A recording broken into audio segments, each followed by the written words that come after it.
ipahayag nila na wala manggaling sa Biblia. Okay. The papacy was instituted by Jesus Christ. Kag hindi gid siya magkukuran maghambal nga duwa sa Bible. Hindi Bible alone mo. Ha? Ang Bible alone pareho na siya sa Bible only. Okay? Hindi gid siya mag-quote sa mga statements nga hindi nasulat sa Biblia. Kag bangon kay siya nga affirmative mga kuturan. Paninguhaan niya nga matudan ng papacy instituted gid ni Kristo according to the Bible alone. Ha? According to the Bible alone. Bisan nakaibalo ko mga kauturan nga bisan nga ang word nga papacy wala sa Bible. Ang word nga po wala man sa Bible. Nag-claim na si Pedro una nga po wala sa Bible. Ha? Mayroon na bishop pero pamatudan ko karon dugay-dugay mga kauturan nga inang bishop da sa Bible hindi na mga Katoliko. Ako na pamatudan dugay-dugay mga kauturan kung mag-insist ginang akon nga katubang sa karon nga hapon. So ang ako naman nga role is to negate sa sini nga topic. Okay? Sa ako nga ginabantayan ang close ang proposition mga kauturan. Naka-arrive ko sang ako man personal nga negative nga proposition sa iya that the papacy was not instituted by Jesus Christ and cannot be found in the Bible.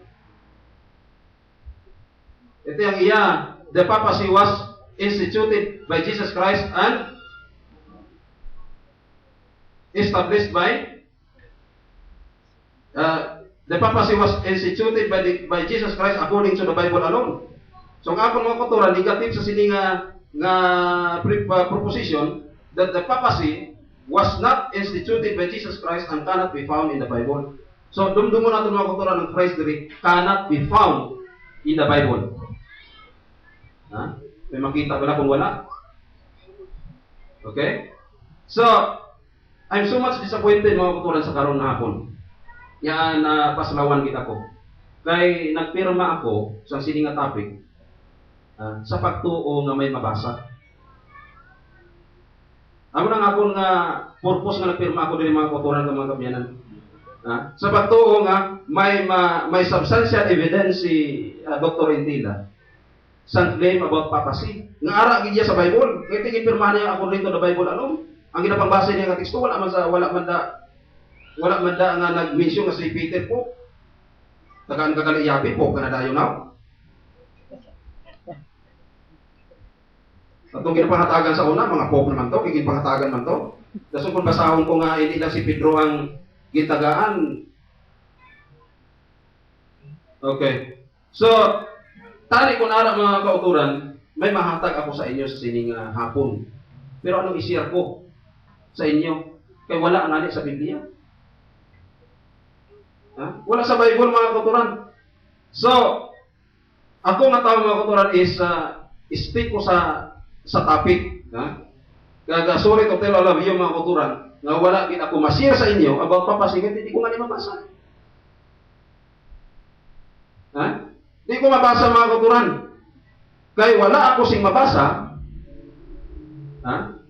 About papacy. Ang primero mention kanina, Matthew 16:18 mga kauturan, sa ubuson pa natin sa book na alin sa Genesis pagka Revelation, balikon mo pa nabasa mga kauturan. There is no word such as papacy mga kauturan. Ha? So, hindi ko mabasa. 17 years na ako sa SDA mga kauturan. Kapag wala gid ko nakasugota sang teksto. Ha? Wala gid ko bisan na sandan na lang ako na nakasugata sang teksto mga kauturan. Nga nagasugid na hanungod sang papacy nga gin-institute ni Kristo.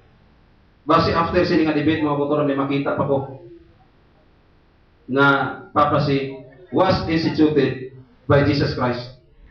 Okay? Kung may masugatan nga niyo mga kauturan, i-teach ko kumutanan. So, wala sing priest. Ha? Ang priest dira sa New Testament mga kauturan, gin Islam eh. Kasama ko na sa inyo kung mag-insist it. Ha? Dira sa Efeso 4 versikulo 11, tingalaman ko nga wala dira priest, pastor ara pa. Pastor ara pa mga kauturan. So, But ako pamatudan sa inyong mga kauturan. Okay?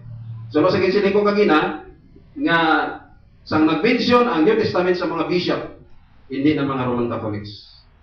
So, inang nagahambal ang papacy was instituted by Jesus Christ according to the Bible alone, mga kauturan, is just a presumption.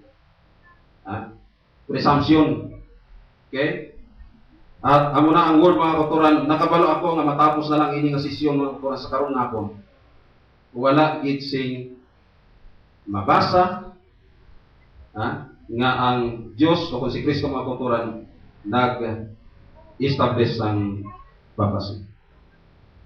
So, gusto ko i-address ang akong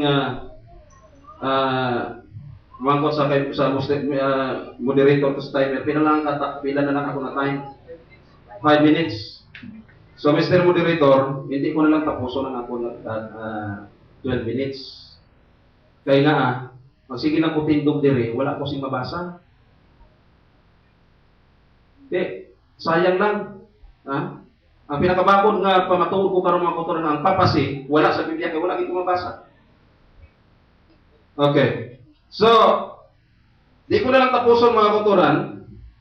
Kag bangon kay wala ako sing mabasa, nagdulong ini sa akon nga wala ako ma-share sa inyo ng mga teksto. Ano ang basahon ko kay wala ngani?